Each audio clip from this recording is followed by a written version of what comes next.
আপনার কি কখনো মনে হয়েছে যে আপনার চারপাশের মানুষগুলো আপনাকে ঠিকমতো গুরুত্ব দিচ্ছে না? আপনি হয়তো অনেক ভালো কথা বলছেন, অনেক দামি যুক্তি দিচ্ছেন, কিন্তু তবুও মানুষ আপনার কথাকে পাত্তা দিচ্ছে না।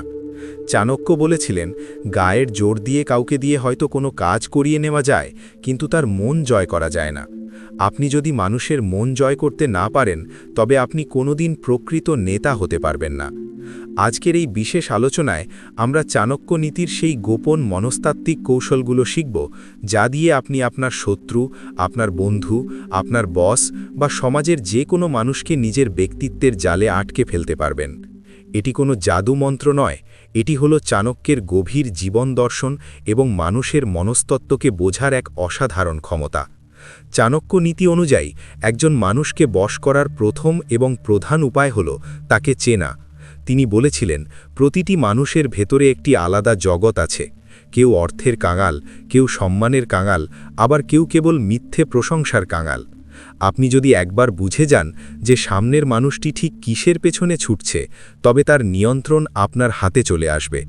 চাণক্য তার শ্লোকে বলেছেন, লুব্ধম অর্থেন গৃহণীয়াত, অর্থাৎ যে মানুষটি লোভী তাকে অর্থ দিয়ে বা কোনো প্রাপ্তির লোভ দেখিয়ে নিজের বশে আনুন। লোভী মানুষ যুক্তির চেয়ে নিজের লাভের কথা বেশি ভাবে। তাকে যদি আপনি বোঝাতে পারেন যে আপনার সাথে থাকলে বা আপনার কথা শুনলে তার ব্যক্তিগত কোনো লাভ হবে, তবে সে নিজের অজান্তেই আপনার সব কথা শুনতে শুরু করবে। কিন্তু সবার ক্ষেত্রে এই কৌশল কাজ করবে না। চাণক্য আরও বলেছেন, স্তব্ধম মঞ্জলি কর্মনা। এর অর্থ হল, যে মানুষটি খুব অহংকারী বা দাম্ভিক, তাকে জয় করতে হলে আপনাকে বিনয় প্রদর্শন করতে হবে। অহংকারী মানুষের সবথেকে বড় দুর্বলতা হল তার ইগো। আপনি যখন তাকে অতিরিক্ত সম্মান দেবেন বা তার সামনে বিনয়ী হবেন, তখন সে নিজেকে আপনার চেয়ে শ্রেষ্ঠ মনে করে শিথিল হয়ে পড়বে। আর ঠিক সেই সুযোগেই আপনি আপনার প্রয়োজনীয় কাজটি তাকে দিয়ে করিয়ে নিতে পারবেন। অহংকারী মানুষকে সামনাসামনি আক্রমণ করলে সে আরও বেশি ক্ষিপ্ত হয়, কিন্তু বিনয় দিয়ে তাকে অনায়াসেই পরাস্ত করা যায়। এরপর আসা যাক বুদ্ধিমান এবং পণ্ডিত ব্যক্তিদের কথায়। চাণক্য বলেছেন, তত্ত্বার্থে ন চ পণ্ডিতম। একজন পণ্ডিত বা বুদ্ধিমান মানুষকে আপনি টাকা দিয়ে বা মিথ্যে প্রশংসা দিয়ে কোনো দিনও নিজের বশে আনতে পারবেন না, কারণ তারা চাটুকারিতা খুব দ্রুত ধরে ফেলে। একজন বুদ্ধিমান মানুষকে জয় করার একমাত্র উপায় হল পরম সত্য এবং সঠিক যুক্তি। আপনি যদি তার সামনে সত্যনিষ্ঠ হন এবং নিজের যুক্তিতে অটল থাকেন, তবে সে আপনাকে শ্রদ্ধা করতে বাধ্য হবে। বুদ্ধিমান মানুষের কাছে আপনার সততা এবং আপনার জ্ঞানের গভীরতাই হবে আপনার সবথেকে বড় অস্ত্র। এবার এমন এক ধরনের মানুষের কথা বলা যাক, যাদের আমরা অনেক সময় মূর্খ বলে থাকি। চাণক্য বলেছেন, মূর্খকে বশ করার উপায় হল সে যা বলছে তাতেই সায় দেওয়া। মূর্খ মানুষের সাথে তর্ক করা মানে হল নিজের সময় নষ্ট করা। তাকে তার নিজের মতো চলতে দিন এবং মনে মনে তাকে নিয়ন্ত্রণ করুন।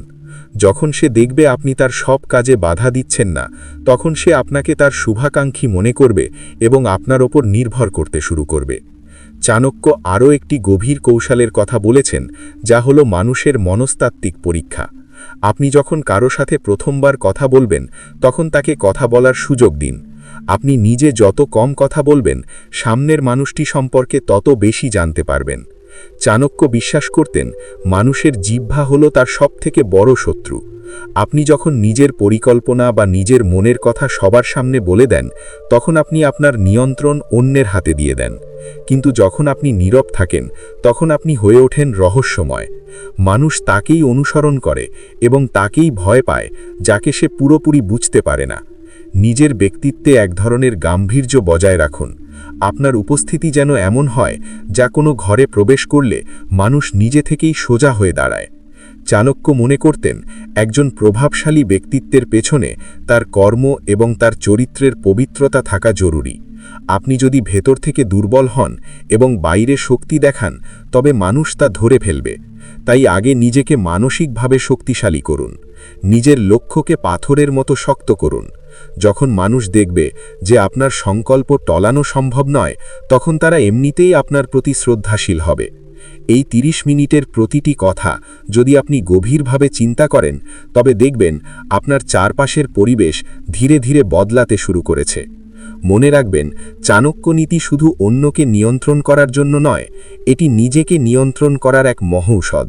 আপনি যখন নিজের রিপুগুলোকে জয় করতে পারবেন, তখন পৃথিবী জয় করা আপনার জন্য সময়ের ব্যাপার মাত্র। নিজের আবেগ নিয়ন্ত্রণ করুন। কেউ আপনাকে গালি দিলে বা অপমান করলে তাৎক্ষণিকভাবে প্রতিক্রিয়া দেখাবেন না। মৌন থাকুন এবং সময় আসার অপেক্ষা করুন। চাণক্য শিখিয়েছেন যে সবথেকে বড় প্রতিঘাত হল নিজের সাফল্য দিয়ে শত্রুকে উচিত শিক্ষা দেওয়া। আপনি কি আজ থেকে নিজের জীবনের নিয়ন্ত্রণ নিজের হাতে নিতে রাজি? আপনি কি চান মানুষ আপনাকে একজন শক্তিশালী ব্যক্তিত্ব হিসেবে চিনুক? যদি আপনার উত্তর হ্যাঁ হয়, তবে আজ থেকেই চাণক্যের এই 4টি বশীকরণ সূত্র এবং মনস্তাত্ত্বিক কৌশলগুলো নিজের জীবনে প্রয়োগ করতে শুরু করুন। নিজেকে একজন রাজার মতো ভাবুন। দেখবেন পৃথিবী আপনাকে সিংহাসন ছেড়ে দিচ্ছে। আমাদের এই 25টি ভিডিওর যাত্রায় আপনি যা শিখেছেন তা যদি প্রতিদিন একবার করে স্মরণ করেন, তবে আপনার জীবন বদলে যেতে বাধ্য। স্টুডিও শঙ্কর সবসময় আপনার সাফল্যের যাত্রায় আপনার পাশে থাকবে। আপনি যদি আমাদের সাথে থাকেন, তবে সামনের দিনগুলোতে আমরা আরও গভীর এবং রহস্যময় জীবন দর্শন নিয়ে আলোচনা করব, যা আপনাকে এক অপরাজেয় মানুষে পরিণত করবে। আজকের এই দীর্ঘ আলোচনা থেকে আপনি যা শিখলেন তা আপনার হৃদয়ে গেঁথে রাখুন। মানুষকে ভালোবাসুন, কিন্তু অন্ধভাবে বিশ্বাস করবেন না। সবাইকে সম্মান দিন, কিন্তু নিজের আত্মসম্মান বিসর্জন দেবেন না। নিজের লক্ষ্য স্থির রাখুন এবং চাণক্যের মতো কৌশলী হন। আপনি কি আজ থেকে নিজের জীবনের নিয়ন্ত্রণ নিজের হাতে নিতে রাজি? আপনি কি চান মানুষ আপনাকে একজন শক্তিশালী ব্যক্তিত্ব হিসেবে চিনুক? যদি আপনার উত্তর হ্যাঁ হয়, তবে আজ থেকেই চাণক্যের এই 4টি বশীকরণ সূত্র এবং মনস্তাত্ত্বিক কৌশলগুলো নিজের জীবনে প্রয়োগ করতে শুরু করুন। নিজেকে একজন রাজার মতো ভাবুন। দেখবেন পৃথিবী আপনাকে সিংহাসন ছেড়ে দিচ্ছে। আমাদের এই 25টি ভিডিওর যাত্রায় আপনি যা শিখেছেন তা যদি প্রতিদিন একবার করে স্মরণ করেন, তবে আপনার জীবন বদলে যেতে বাধ্য। স্টুডিও শঙ্কর সবসময় আপনার সাফল্যের যাত্রায় আপনার পাশে থাকবে। আপনি যদি আমাদের সাথে থাকেন, তবে সামনের দিনগুলোতে আমরা আরও গভীর এবং রহস্যময় জীবন দর্শন নিয়ে আলোচনা করব, যা আপনাকে এক অপরাজেয় মানুষে পরিণত করবে। আজকের এই দীর্ঘ আলোচনা থেকে আপনি যা শিখলেন তা আপনার হৃদয়ে গেঁথে রাখুন। মানুষকে ভালোবাসুন, কিন্তু অন্ধভাবে বিশ্বাস করবেন না। সবাইকে সম্মান দিন, কিন্তু নিজের আত্মসম্মান বিসর্জন দেবেন না। নিজের লক্ষ্য স্থির রাখুন এবং চাণক্যের মতো কৌশলী হন। আপনি কি আজ থেকে নিজের জীবনের পরিবর্তনের এই শপথ নিতে রাজি? যদি প্রস্তুত থাকেন, তবে কমেন্টে লিখে জানান আপনার সংকল্পের কথা। আপনাদের একটি মন্তব্য আমাদের এগিয়ে যাওয়ার প্রেরণা যোগায়। আজকের মতো এখানেই শেষ করছি। দেখা হবে পরবর্তী ভিডিওতে।